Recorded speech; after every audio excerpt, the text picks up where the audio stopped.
Telangana municipal ఎన్నికలో Janasena party తన ఉనికి చాటుకుంది. సూర్యాపేట జిల్లా నేరుచర్ల మున్సిపాలిటీలో 14 వార్డులో ఆ పార్టీ అభ్యర్థిగా పోటీ చేసిన సరికొప్పుల విజయలక్ష్మి కౌన్సిలర్గా గెలుపొందారు.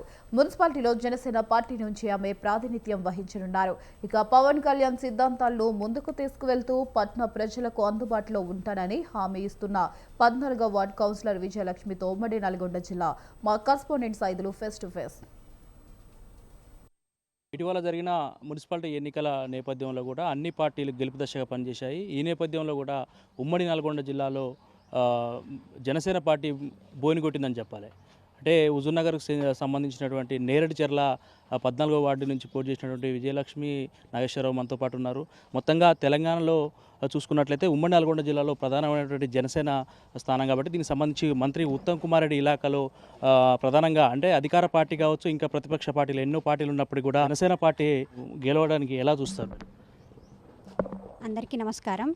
ముందుగా మా అధినేత శ్రీ పవన్ కళ్యాణ్ గారికి, ఉమ్మడి నల్గొండ జిల్లా ఇన్ఛార్జ్ మేకల సతీష్ రెడ్డి గారికి, మా ప్రెసిడెంట్ అయినటువంటి మా సార్ అయినటువంటి సరికొప్పుల నాగేశ్వరరావు గారికి మనస్ఫూర్తిగా కృతజ్ఞతలు తెలియజేస్తున్నాను. నన్ను గెలిపించిన నా వార్డు 14వ వార్డు సభ్యులకి, నా ఫ్యామిలీ మెంబర్స్కి, నా టీం మెంబర్స్కి అందరికీ కూడా మనస్ఫూర్తిగా కృతజ్ఞతలు తెలియజేస్తున్నాను. సూర్యాపేట జిల్లా నేరేడుచర్ల మున్సిపాలిటీ 14వ వార్డు నుండి పోటీ చేసి ఘన విజయం సాధించినందుకు చాలా సంతోషంగా ఉంది. మొత్తంగా తెలంగాణలో మద్యం కావచ్చు, అదేవిధంగా డబ్బులు కావచ్చు, ఇదంతా కూడా ప్రలోభాలకు గురి చేసే అవకాశం ఉంటుంది. మొత్తంగా జనసేన పార్టీ సిద్ధాంతాలకు ఇదంతా విరుద్ధంగా ఉన్నటువంటి నేపథ్యంలో కూడా ఇంకా ఎలా పాసిబుల్ అయింది? మీరు ఈరోజు గెలుపు గల కారణాలు ఏంటి?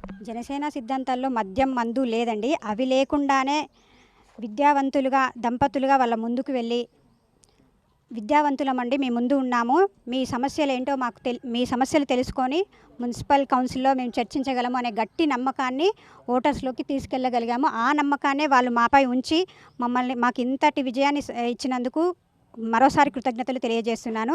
వాళ్ళకు మంచి అభివృద్ధి మార్పు ఖచ్చితంగా తెచ్చి వాళ్ళకి ఎల్లప్పుడూ అందుబాటులో ఉంటానని మరొకసారి తెలియజేస్తున్నాను. సో చెప్పండి, మొత్తంగా మంత్రి ఉత్తమ్ కుమార్ రెడ్డి అంటే రెండో సీఎంగా చెప్పుకున్నటువంటి మంత్రి ఉత్తమ్ కుమార్ రెడ్డి కాన్స్టిట్యున్సీలో ఇక్కడ చూడొచ్చు నేరేడుచర్ల నుంచి మీకు తీసుకున్నటువంటి జనసేన పార్టీ నుంచి రావడం అనేది ఎలా ఉంది?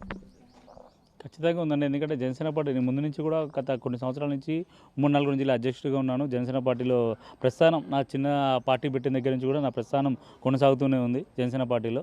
ఖచ్చితంగా నేను పోటీ చేసిన అంటే జనసేన నుంచే పోటీ చేస్తానని తెలుసు. జనసేన పార్టీ ఇక్కడ గెలుస్తుంది అని నా ఓటర్లు కూడా నమ్మారు. అది సరే నియోజకవర్గం ఎవరిదైనా కావచ్చు, నాయకులు ఉత్తమ్ కుమార్ రెడ్డి గారు ఉండొచ్చు, ఎవరైనా ఉండొచ్చు, కానీ నా సిద్ధాంతాలు జనసేన పార్టీ సిద్ధాంతాలు ఏవైతే ఉన్నాయో వాటిని నమ్మి ప్రజల్లోకి బలంగా తీసుకెళ్లాను. ఆ సిద్ధాంతాలతో పోయాను. జనాలకి మా పార్టీ సిద్ధాంతాల గురించి చెప్పి ఆ కనెక్టివిటీ జనాల్ని నమ్మటం, ఆ ఓటర్ నమ్మటం అనే దాని గురించి మేము అహర్నిశలు అయితే శ్రమించాము. మేము ఏం చేయగలుగుతామో ఏం చేస్తామో జనాలను అయితే చెప్పాము, వాళ్ళు నమ్మారు. ఆ విధంగా అయితే ఈ విజయం సాధ్యమైంది. రైట్, మొత్తంగా చూడొచ్చు ఇప్పటికే జనసేన పార్టీ తెలంగాణలో ఉన్నటువంటి ఏకైక వ్యక్తులలో కూడా మీకు జిల్లాకు సంబంధించినటువంటి పార్టీ ప్యానల్ ఏం చెప్తా ఉంది? మీ గెలుపుకు సంబంధించి వాళ్ళు ఎలాంటి రెస్పాండ్ ఉంది? ఖచ్చితంగా నేను డిస్ట్రిక్ట్ ప్రెసిడెంట్గా నేనే ఉన్నానండి. ఉమ్మడి నల్గొండ జిల్లా అధ్యక్షుడు నేనే, హుజూర్నగర్ ఇన్ఛార్జ్ కూడా నేనే. ఒక విధంగా చెప్పాలని నేను ప్రెస్టేజ్గా కూడా తీసుకున్నాను. ఎందుకంటే జిల్లాలో పార్టీ ప్రత్యక్ష ఎన్నికల్లో పాల్గొని ఒక విజయం సాధించిన తర్వాతనే జనసేన పార్టీ అనేది నల్గొండ అయితేంది, తెలంగాణలో అయితేంది, దీని గురించి అయితే ప్రెస్టేజ్గా తీసుకొని అయితే గెలిపించాలనైతే పట్టుతోటి ఒక దీక్షతోటి అయితే ఉన్నాను. నేను హార్నిషలు అయితే దీనికోసం శ్రమించాను. మా తెలంగాణ నాయకత్వం కూడా ఖచ్చితంగా మనం పోటీ చేయాలి, నిలబడాలి, గెలవాలి అనే దృక్పథంతో ఉన్నాము. అదే దృక్పథంతో అయితే మేము గట్టి అహర్నిశలు శ్రమించి మా టీం ఎవరైతే ఉన్నారో ఇక్కడ ఉన్న మా జన సైనికులు అయితే మా టీం, అందుబాటులో ఉన్న టీము అందరం కలిసి ఒక సుమారుగా ఎలక్షన్ నామినేషన్ రోజు నుంచి ఎలక్షన్ అయిపోయి 5 గంటల 1 నిమిషం వరకు కూడా నిద్రాహారాలు మాని కూడా ప్రతి ఓటర్ని కలవటం, టార్గెట్ చేయడం, ఎక్స్ప్లెయిన్ చేసుకోవడం, సుమారు ఒక్కొక్క ఓటర్ని 1కి 10 సార్లు మ్యాక్సిమం పీపుల్ని 90% పీపుల్ని అయితే 1కి 10 సార్లు కలిసి మేము ఏం చేయగలుగుతామో చెప్పటం, వాళ్ళు నమ్మటం, దానివల్లనే ఈ విజయం సాధ్యమైందండి 100%. రైట్, మొత్తంగా కూడా ఇక్కడ ఉన్నటువంటి నేపథ్యంలో ఉత్తమ్ కుమార్ రెడ్డిగా ప్రధానంగా చెప్పుకోవచ్చు. ఉత్తమ్ కుమార్ రెడ్డి కాన్స్టిట్యున్సీ కాబట్టి ఇక్కడ ఉన్నటువంటి ప్రలోభాలకు గురి చేసే విధంగా కూడా ఎలా ఉండబోయింది అసలు? రాజకీయాలు అవన్నీ సహజం అండి. ప్రలోభాలు సహజం, ఒత్తిళ్లు సహజం, అవన్నీ సహజం రాజకీయాల్లో. అవన్నీ తట్టుకొని ముందుకు పోవటమే రాజకీయం. ఒక లీడర్గా ఎదగాలన్నా, మనం రాజకీయాల్లో ముందుకు వెళ్ళాలన్నా ఇలాంటివి అయితే సహజం. అవన్నీ అయితే ఎక్కడున్నా కామన్. నాట్ ఓన్లీ అది నల్గొండనా, తెలంగాణ, ఇంకోటిదైనా కామన్. ప్రలోభాలు, ఒత్తిళ్లు అనేది సహజంగానే వస్తుంటాయి. వాటి దాటుకొని అయితే ముందుకెళ్ళాము. ఏదేమైనా మా అధినేత పవన్ కళ్యాణ్ గారు ఉన్నారు అనే ధైర్యం, ఓటర్లు నమ్మాము, ఆ విధంగా వెళ్ళాము, విజయం సాధించాము. మా వెనకాల పవన్ కళ్యాణ్ గారు రండి, ఇలాంటివన్నీ మాకు సహజంగానే జరుగుతుంటాయి. వాటిని ఆయన దాకేం తీసుకెళ్ళలేదు, సహజంగా జరిగే కాబట్టి అది కామన్గా తీసుకెళ్ళాము. మా పని మేము చేసుకుంటూ వెళ్ళాము.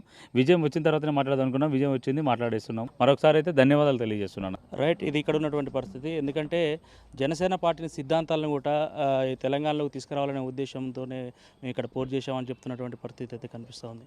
ఇది హుజూర్నగర్